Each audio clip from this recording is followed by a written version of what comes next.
What's up, y'all? What's going on? It's me, Erica. What's today? Wednesday? What's today? Tuesday? I don't know. Let's turn up in here and get our little video going today. We don't have anything to talk about, just random topics today. Y'all remember last night with Keisha Cole and Puff Daddy? I feel like that's like one of her best songs that she sang, and that song that Kanye West produced.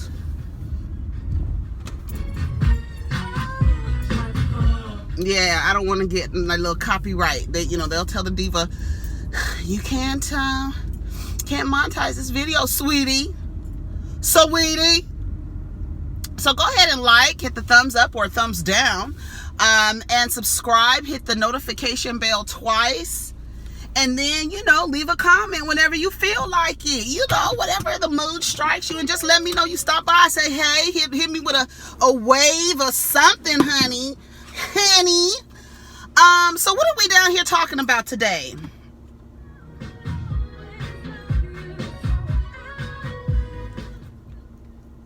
I want to sing this song so bad. I used to love this song.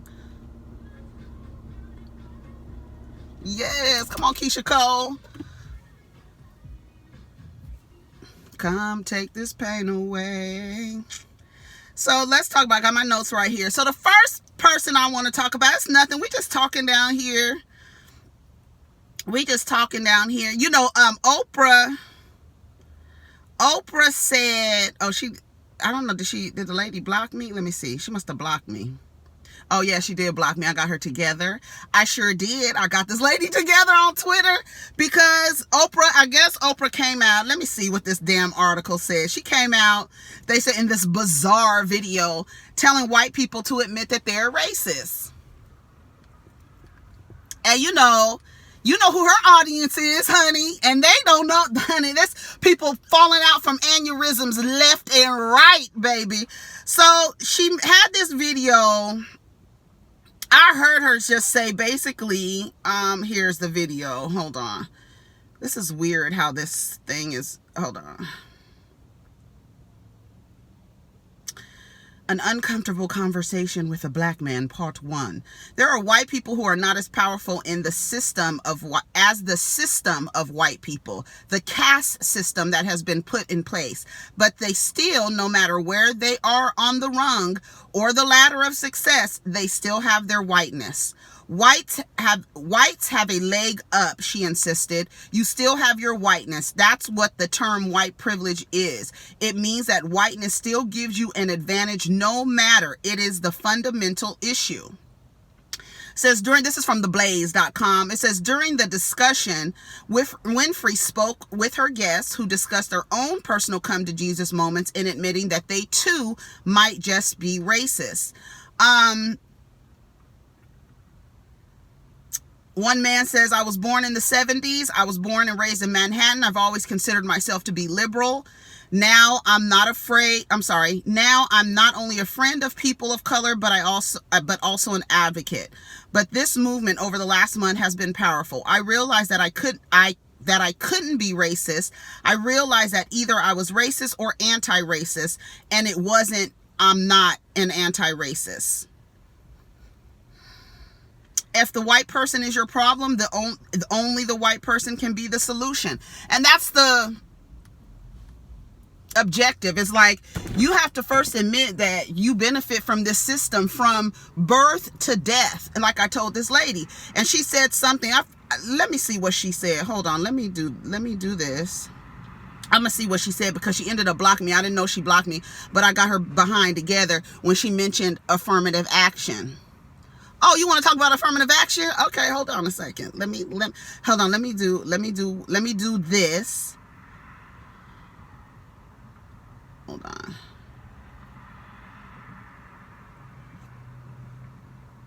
I'm about to do something different here. So everybody is up in arms about Miss Oprah and what she said, and they don't know what to do, and oh my gosh, and I knew she was a racist and stuff like that. I think it's so funny when non-black people call black people racist, or even when black people say, oh, that was racist. Like, shut up. Like, first of all, shut up. Okay, so here it goes. So this woman, her thing is called Anonymom, so she's anonymous, I guess. And she says, I resent this. I'm not a racist. I never had slaves or treated other races any different than myself. Actually, this assumption seems racist! Exclamation point. Don't forget affirmative action that gave minorities a step up over whites, as many like to refer to some now. This is hate and it needs to stop. That's what she said. I said to her, you personally may not be racist, but you benefit in this country from birth to death simply because you're white. My ancestors had to build schools just to get an education because black people weren't given the same access to education simply because they were black. Not anything else. That's racism. That's racism. Then I said, think about what you said. Affirmative action makes your white ass feel like things have been done for black people. I was born in a country just like you. There should be no program that makes you feel like I was given or granted something that should be my motherfucking birthright. Oh, you have affirmative action. And furthermore, you really believe that black people were given affirmative action when in actuality, it benefits another marginalized group in the country more than the niggers, white women. Hello? Same as welfare, which you may believe it's the lazy blacks who built this country. No, it's your people. She said, I'm sorry, I don't like the language you're using. Of course. Now all of a sudden your fragility jumps out. I don't like the language you're using. I'm not a prude, but it's hard to have a debate or discussion when you use harsh words like this. I'm blocking you. I don't need this hatred in my life. I said, see, this is white privilege. Be honest. You are blocking her because you can't deal with the truth. Just like your comment regarding Oprah. That is what is called a hit dog will holler. That is B for the Soul. Shout out to B for the Soul on Twitter. She came through and talked to the lady because the lady blocked me, child. Yes, it benefits white women more than you. You forgot you was a marginalized group. Did you forget?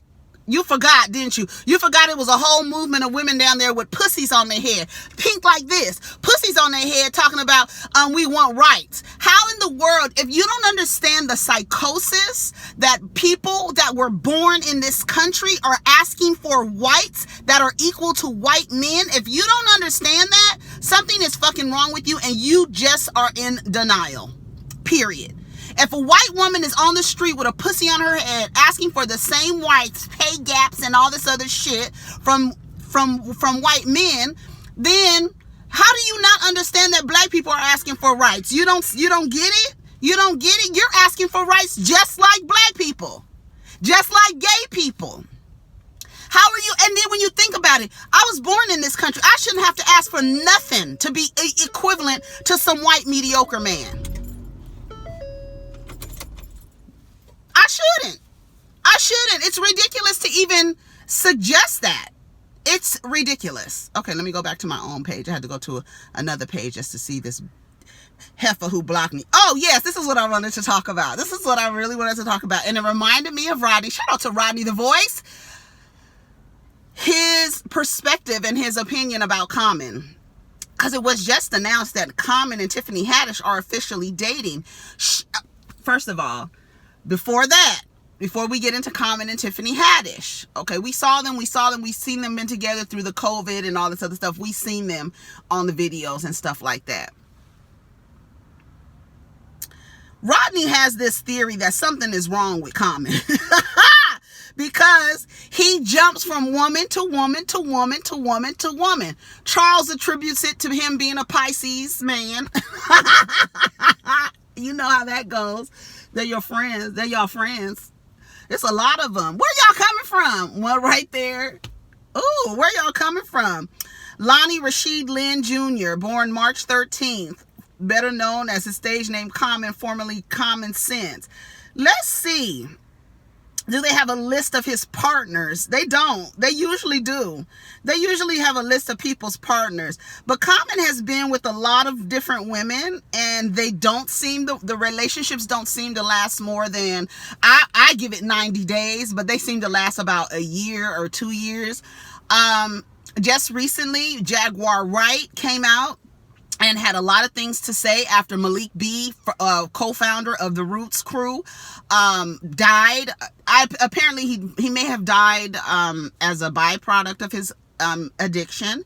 I didn't know too much, and to her credit, I didn't know too much about Malik B. So when he died, I was like, what?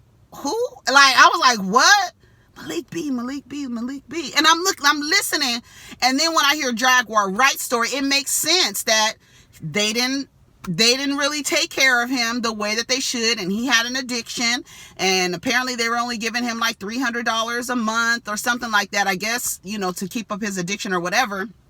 But she had a lot of accusations and allegations about her time in the Roots crew. She had a lot of things to say about Erykah Badu, Jill Scott.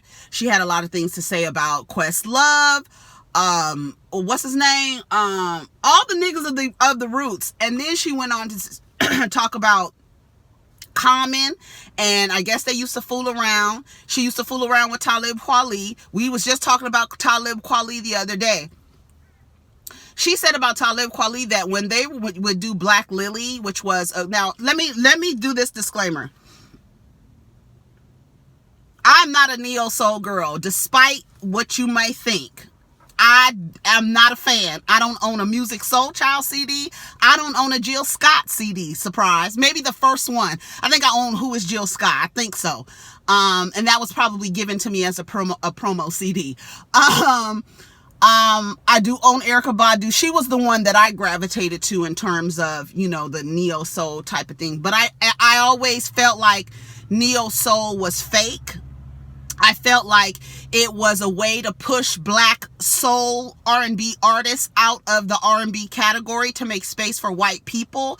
That's what I always thought about them. Like, why aren't they, this is R&B, but they called it new soul, neo soul. That was a term that was coined by Kadar, just to give him credit. And it was a whole crew of people, and Jaguar Wright was a part of that, the Roots crew. Hold on, let me, and Jaguar Wright and I think about the same age. She might be, hold on, let me see, what year was she born? Yeah, she's a couple years, we're about the same age. And she was just basically talking about her experience and said that she was tired of wearing a mask for these niggas. Let me tell you something.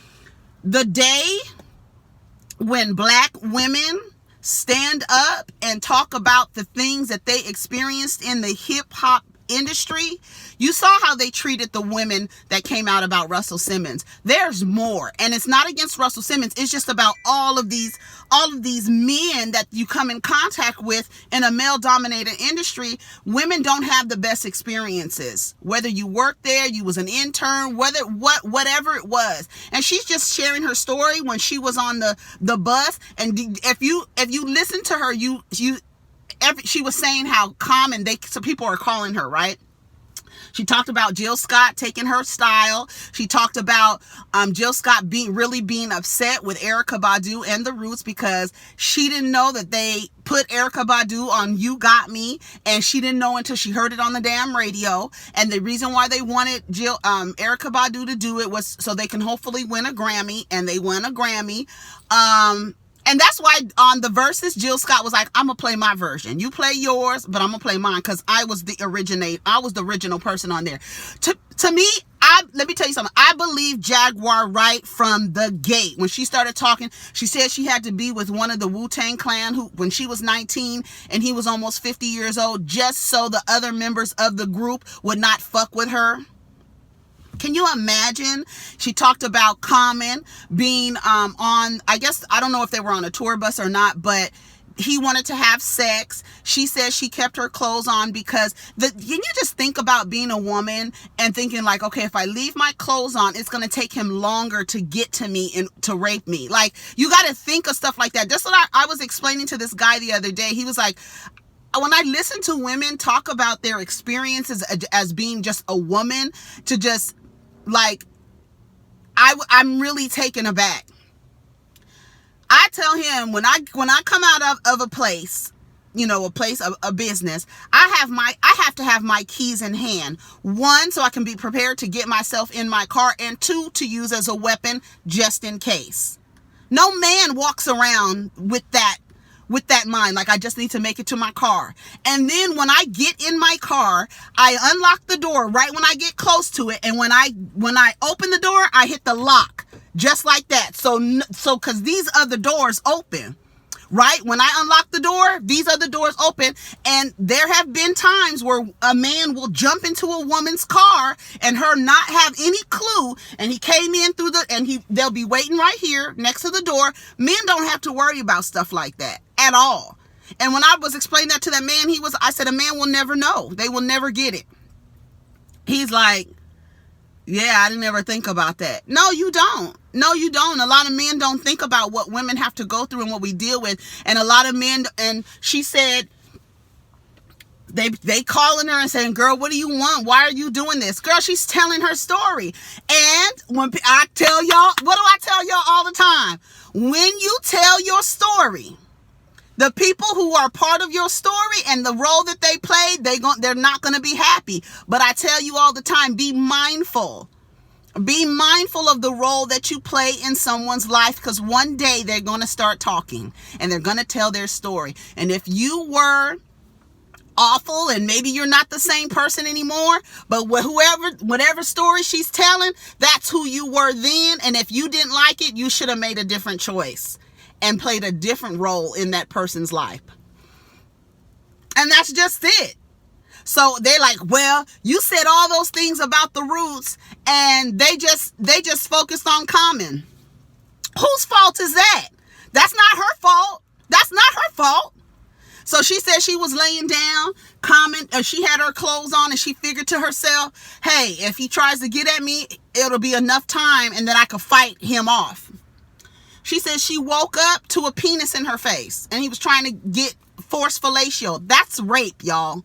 If you go watch I May Destroy You, it is such a good example, and it lets people know that what you experienced was sexual assault.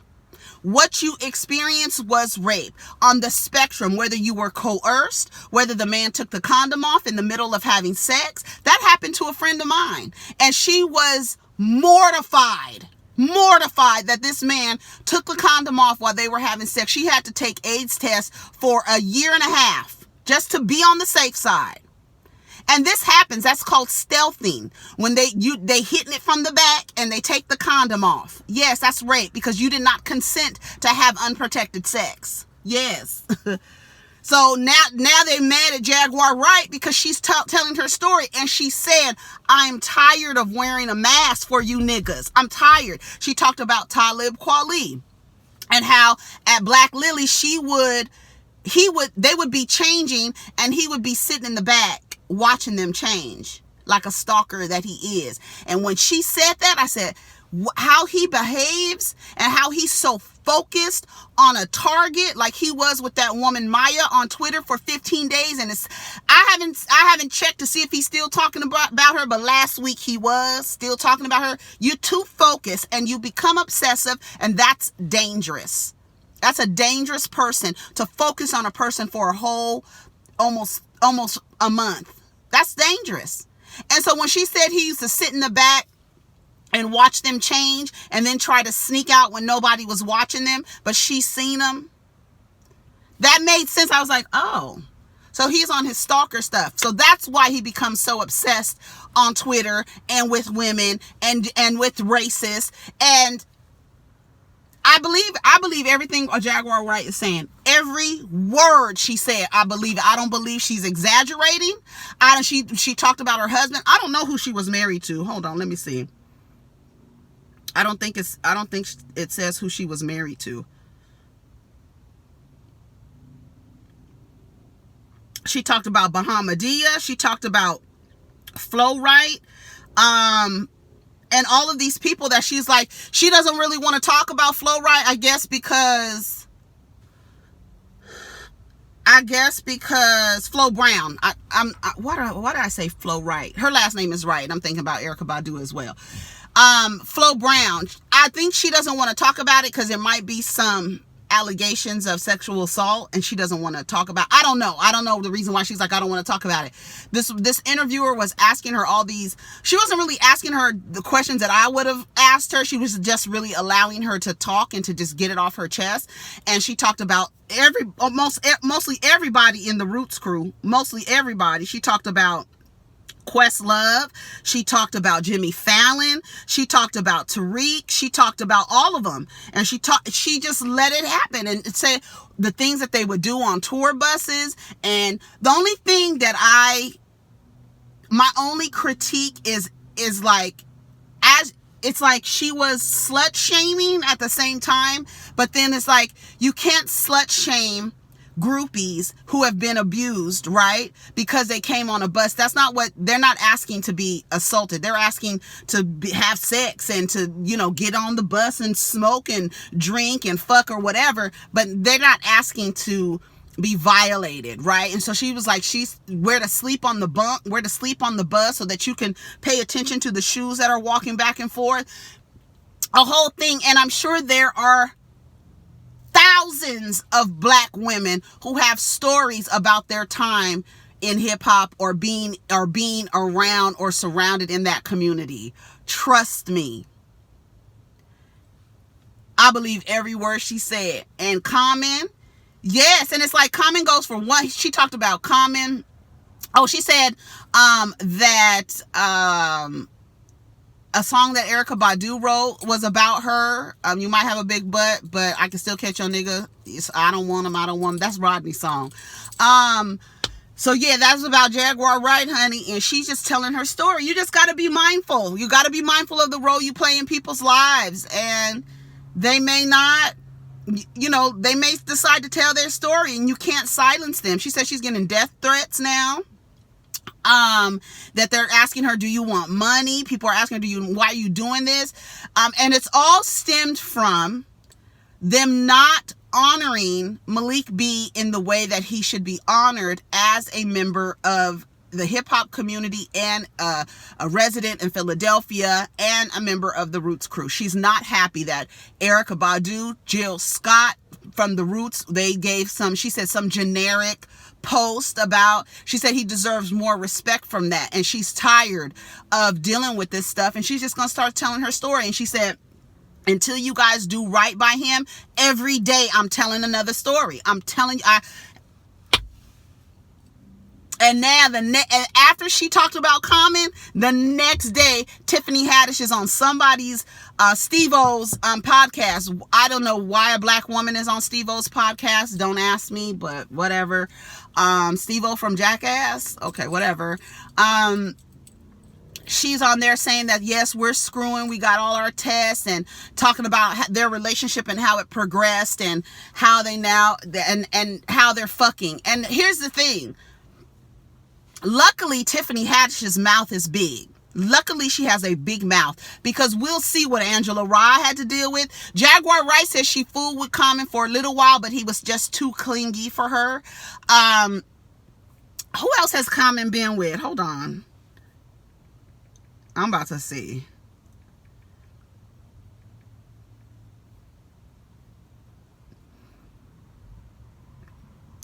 Common says therapy revealed why he can't hold a romantic relationship. He's been with Erykah Badu, Serena Williams, Taraji P. Henson, Regina Hall, Laura Dern, Angela Rye, and now he's gone on to Tiffany Haddish. And nobody has said anything. Jaguar Wright said that he was too clingy. I'm hoping that big mouth Tiffany Haddish will tell it. When that relationship, I'm giving it about a year. I'm giving it about a year before that is over. Because he didn't stay with Angela Rye.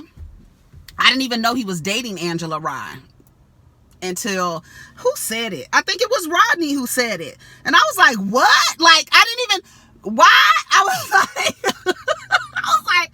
what is Angela Rye doing with Common? Like, girl, okay.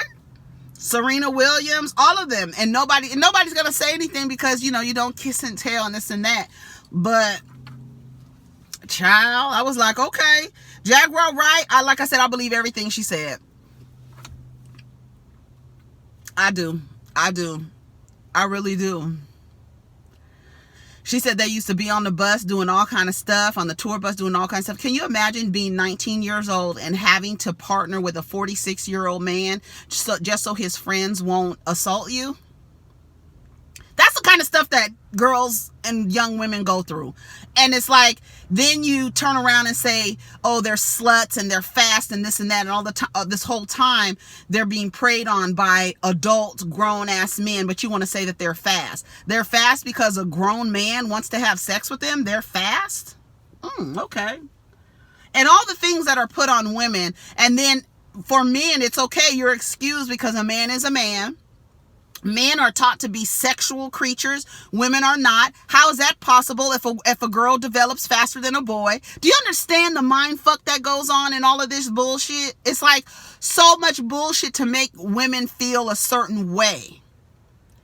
And all of them men were she's had sex. She was like, don't get me talking about my pussy. Don't get me to talk on my pussy. Because y'all don't want to hear those stories. She said her husband found her after she OD'd. She didn't say what she OD'd on, but she OD'd. He found her in a pool of vomit and blood and put her in the bed, cleaned her up and put her in the bed, but did not call the cops, did not call medical assistance. And when she asked him why he didn't do that, is because he didn't want them to think that he tried to kill her. And then she said she had to leave when she found out that her life insurance policy was increased. I said, these men are crazy, child. And I was just thinking today when I was getting ready to come down here, I was thinking like when I was in my 20s, how I used to think to myself, I was very much like, I didn't want to be tied down. I didn't want to be in no relationship. I didn't want to be in a relationship. Yeah, I entertained fellas, but I didn't want to be attached to nobody. And I used to always think, Erica, why don't you want to be attached to anybody? Why are you unavailable? Like, why are you unavailable? And then I started attracting men who are also unavailable, whether they had girlfriends, whether, I don't know if any of them were married, child. I don't know. The diva doesn't know. Because these niggas will lie to you. They'll be like, oh, we getting a divorce, and they'll still be married. I had that happen to me before. A guy that I was dating said that he was divorced, and he was not divorced at all. He was just on the outs with his wife. And then when I saw his wife, I was like, child, you need to go back to your refrigerator. But I used to always think to myself, Erica, why are you unavailable? And I'm like, okay, you're unavailable. That's why you're attracting unavailable men. This is how I was rationalizing it in my mind. And then I thought to myself, why? I always felt to myself that I was more confident when I did not have a man in my life, because I would always start to compare myself to the women that he found attractive that did not look like me. So it kind of fucked with my self-esteem. I don't know if you've ever experienced that, but that used to be my experience. And I also used to say to myself, because I haven't always been like this. I suffered from internalized misogyny to where I put value in what a man thought, but I did not want to be close to a man in a romantic relationship. My family probably thought I was lesbian or something, because I would never bring guys around. I just wasn't like that. I didn't feel like I needed to be in a relationship, break up, be in a relationship with the next man, with the next man, with the next. That wasn't my vibe. If a girlfriend came to me and was like, this nigga is doing this, my advice every single time was break up. Break up with him. Leave him. What are you doing with him? Every time. And I learned that the hard way. You can't do that, because you tell them to break up and then they back with the nigga, and then the nigga doesn't like you. So I stopped giving that advice, but that's like what I would, because I'd be like, why are you dealing with that? And then I had a girlfriend tell me one time, you don't want to see anybody happy because you unhappy. You don't ever have a man. So then I started to realize, wait a minute. So your happiness is dependent on if you're with a man. But then at the same time, I was still dealing with, like, if I'm with a guy, I'm still putting value and worth in what what he sees, I want to be like that. Like, I want to be, you find this woman attractive, so I want to be attractive. And when social media became the rage in our society, I noticed that women who follow their significant other on socials, they would start comparing themselves to the women that they just hit a like on. I don't look like her. Oh, you must like her. I don't look like her. You must like her.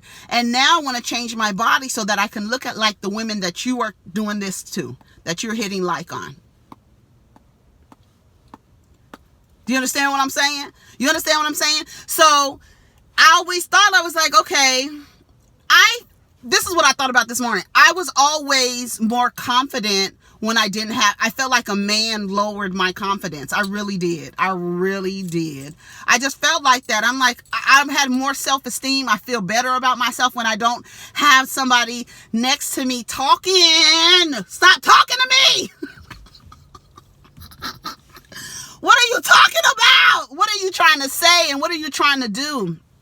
And I really wish that when I had moved to Atlanta, I maintained that mindset, because I was in Atlanta for 2 months before I met my child's father. And I just really should not have happened. But I attributed that to that happening because I fell out with my friend that I moved there with.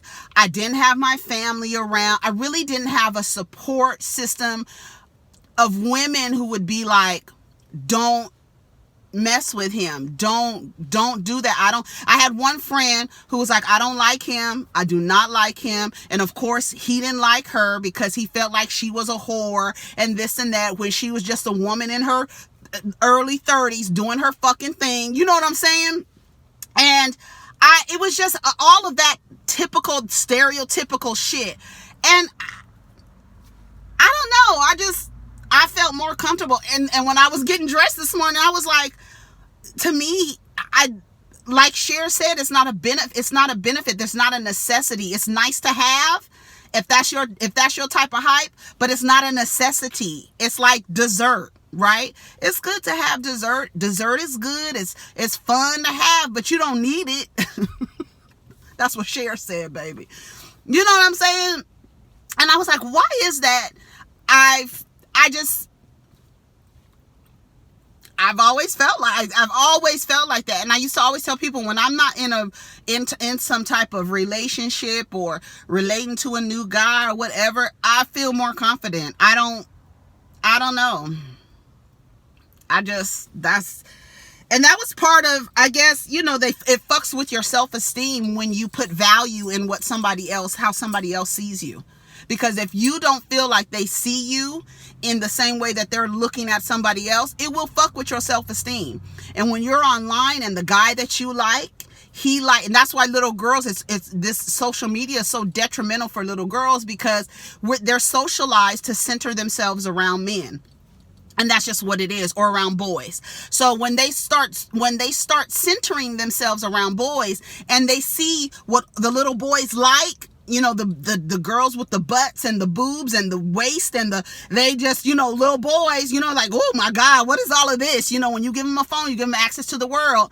And when little girls see what little boys like, because they're centering themselves around their eyes and their vision and their perspective, they will start to change who they are so that they can be more desirable to a potential mate.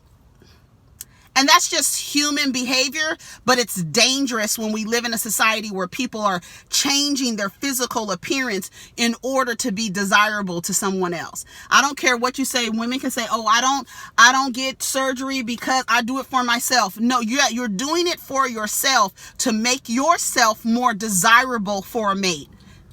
You're not going to tell me anything different. You want to make yourself feel more confident. I want to feel more confident so that I can exude that confidence so I can attract a potential mate. It's just human behavior, y'all. It's okay.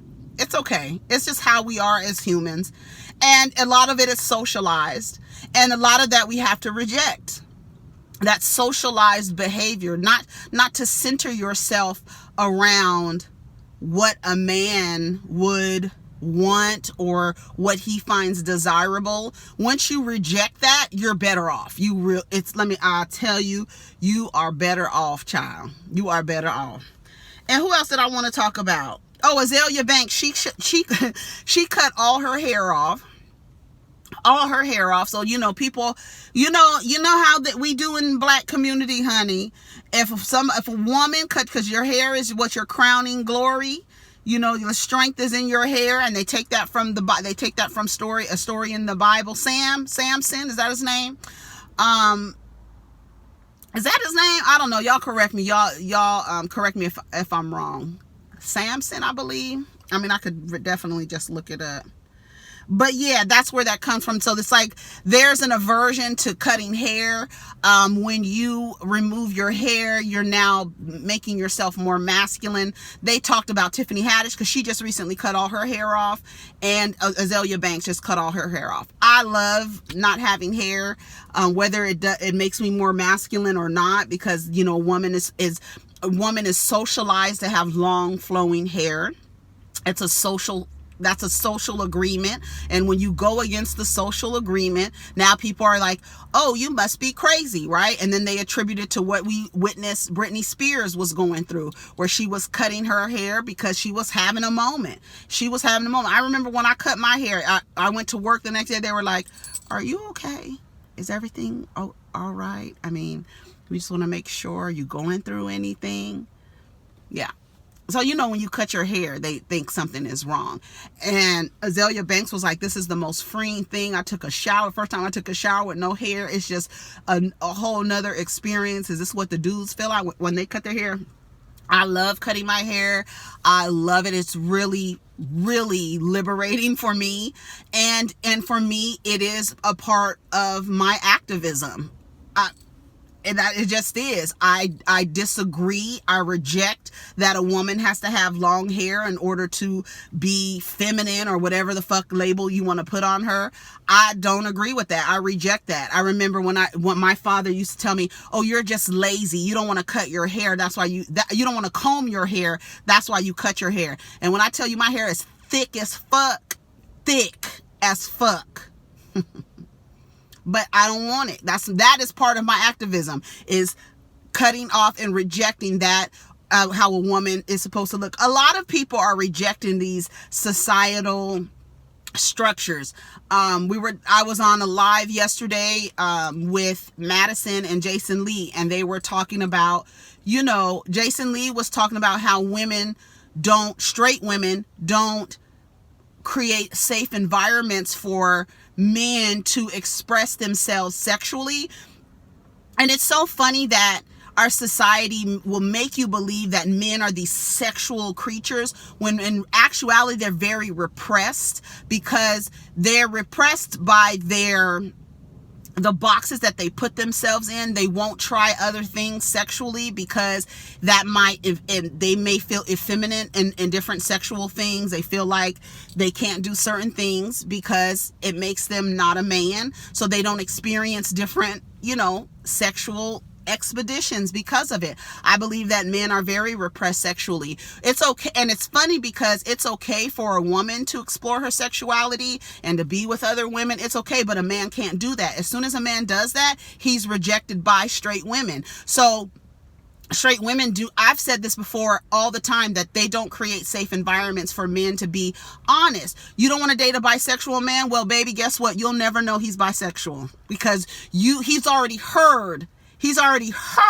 the way you speak about homosexuals. He's already heard about how you feel about men having sex with men. He's already heard you. So if he's not going to tell you. And I've said it before, when you don't create a safe environment for somebody to express themselves sexually, or to tell you that they've experimented here. I was in college and this and that. They played it out on Insecure with Molly and that guy. She totally rejected the guy after she found out that he had an experience with a man in college. She was like, no. And then a lot of women are like, well, why are you trying to force me? Hey, ladies, please, I am so tired. That's one thing I am tired about. I am so tired of y'all feeling like somebody is trying to force you to do something. You are a sovereign, autonomous human being. Nobody can force you to do nothing, sis. Nobody. So stop it. I'm so tired of that. You trying to force us to date trans men. You trying to force us to like trans women. You trying to force us to be bisexual or like bisexual men. You trying to force us to call ourselves cis. Ain't nobody forcing you to do a motherfucking thing. You don't have to do it. Why the fuck do y'all think that? That shit is fucking crazy to me. Nobody can force me to do a motherfucking thing. Neither can you. They can't force you to do nothing. Stop saying that shit. Every time I hear somebody say, you're trying to force us, trying to force you to do what? Don't nobody have a fucking gun to your head, girl. You don't have to call yourself cis. You don't. You don't. You don't. Nobody's forcing you to. Why they trying to force us to like bisexual men? No, sis, we just telling you the way that you talk about homosexuality, the way you talk about men experimenting, the man that you with, he may have had an experience or may still be having that experience and will not share it with you. That's what it is. That's what it is. All this conservativeness around this child, it's a mess. It is a mess. You do not have, nobody has to force you to do anything. Stop saying that. We got to force trans women into our spaces. Okay. You know how bigoted you sound? Why do we have to do this? Why do we have to do that? You don't have to do nothing you don't want. Period. That's full stop. You don't have to do nothing you don't want. Furthermore, I'm not going to say nothing else. I'm not going to say nothing. That's the one thing when I see straight Black women say these things that they're being forced to do. Why do you feel, if you could get down in the comments, why do you feel that someone can force you to do something? Do you understand that we live in a society, we have to evolve. Have you ever heard of evolution and adapting to society and to our surroundings, and people who are rejecting societal structures and binaries, people who are rejecting that are just asking to be like, okay, let us live. We reject the binary of gender. We reject the idea of sexuality not being just either or, right? We reject all of that. And nobody is forcing you to do anything. However, as we evolve as a human race, new language emerges, new ideas emerge. You cannot be stagnant in your evolution and expect to change. You can't. You have to change, and nobody is forcing you to. You can do what you want to do. I'm so tired. That's the one thing that really chaps my hide. But like the people were in the comments with Jason and Madison, and I keep telling people, monogamy is not a thing for humans. That's a societal structure where two people agree that they are only going to have sex with each other. That's not a normal. I don't like to say normal, but it's not a part of who we are as humans. Our job as humans is to relate to other human beings. The idea of monogamy restricts that. And if you go outside of the agreement that you had with somebody to be in a monogamous relationship, now you're cheating. Right? And I keep telling people, stop forcing non-monogamous people to be in monogamous relationships. If you meet a man, the first question you should ask him, are you monogamous? No. Well, then don't force that. Then no matter how fine he looks, I don't care if his dick hangs down his knees. It's not worth it. Why are you trying to force somebody who's telling you, I'm a non-monogamous human? That means I am going to relate to other human beings, and I'm going to fall in love, fuck, whatever the fuck I want to do with that person, because I'm a consenting adult. Whatever we decide to do, we are going to do it. You cannot force me to be in a monogamous relationship. You're not.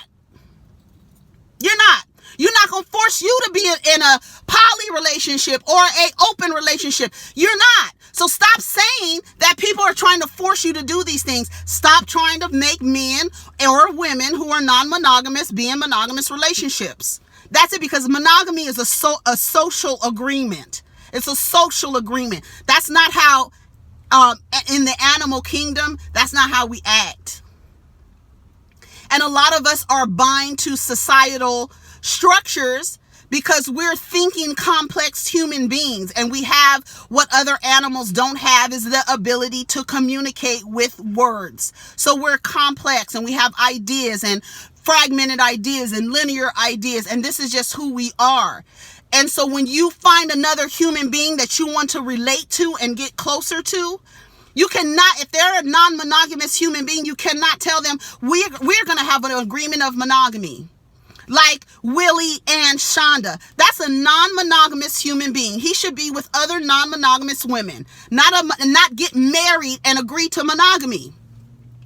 If he walked his life rejecting this idea that he's supposed to be in a monogamous relationship, he wouldn't be suffering like he is in this marriage with a monogamous woman.